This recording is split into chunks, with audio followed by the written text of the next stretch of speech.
Perfectionism isn't just a personality trait, it is also your nervous system's survival response trying to protect you. I had a session recently that helped my client Jane uncover the root of her perfectionism. Jane is in her 30s and she had complex regional pain syndrome. She held herself to extremely high standards, and any small mistake would lead to days of harsh self criticism. Not just that, this was often accompanied by intense pain days. So we decided to explore her perfectionism using a cognitive behavior therapy tool called the downward arrow technique. It's a way of gently questioning your thoughts, peeling them back layer by layer to uncover what's at the root. So I started with the question, why do you feel like you need to be perfect? Jane answered, because I can't make mistakes. I need to do things right. These are her conscious thoughts, like the branches of a tree visible above the surface. But I wanted her to go deeper. So I asked, let's say, just for the sake of our discussion, you don't do things right. You end up making a mistake. Why is that so upsetting? Jane responded, if I make a mistake, then people won't like me. Now we were getting to her conditional beliefs, the trunk of the tree.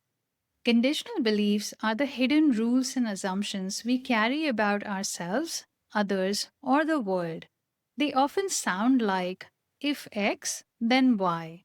In Jane's case, it was, if I make a mistake, then people won't like me. Jane and I continued to go deeper. I asked, okay, and if that were true, and people actually didn't like you, what would that mean about you? Jane paused and then said, that must mean I'm unlikable. There it was, her core belief. Core beliefs are deep rooted ideas we hold about ourselves. They are often unconscious and they usually show up as I am statements.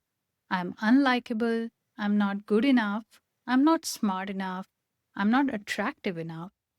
Jane was living every single day under the weight of her core belief, I'm unlikable. No wonder her nervous system felt unsafe. And when the nervous system feels unsafe, it goes into a danger or stress response. It keeps the body stuck in a state of survival, affecting the everyday functions of the body, including the immune system, digestive system, different organs, muscles, and even hormones. If this survival state becomes chronic, it can lead to a sensitized nervous system and chronic symptoms such as pain, fatigue, dizziness, and gut issues. You've probably heard of the fight or flight response, right?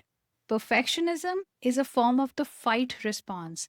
In Jane's case, her brain and nervous system tried to fight the danger from the belief I'm unlikable by developing perfectionism. But here's what most people don't realize. A belief such as I'm unlikable keeps your nervous system feeling unsafe all the time. But so does perfectionism, because being perfect is impossible. Every time you make a mistake or fall short of your own high standards, that core belief gets triggered all over again. It's a no win situation. If you've been living this way, I see you. I'm a recovering perfectionist myself. I know perfectionism has likely helped you in your life. Maybe it helped you feel good enough, or maybe it got you approval and appreciation from others. But if it's keeping your nervous system in constant survival mode, maybe it's time to gently dial it down. And the first step to do that is becoming aware of the deeper beliefs that are driving your perfectionism. This is why the downward arrow technique is one of my favorite tools. It is such a simple and yet powerful tool to help understand why you think, feel, or act the way you do. So, how do you get started with the downward arrow technique? Start by identifying a statement that describes your perfectionism. Something like, I need to do everything right, or I don't like when I make mistakes. Write that down at the top of a page.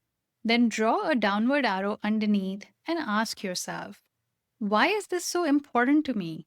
If I couldn't do this or be this, why would that be so upsetting? Write your answer under the arrow, add another downward arrow, and then ask again.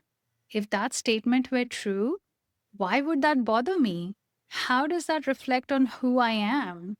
Keep peeling the layers until you land on an I am statement. That's your core belief, the one driving your perfectionism. And that awareness of your core belief is the first step toward changing the subconscious narrative of who you are. It's the first step toward changing the state of your nervous system from danger to safety. And when your nervous system starts to feel safe, symptoms start to fade away and remission becomes possible.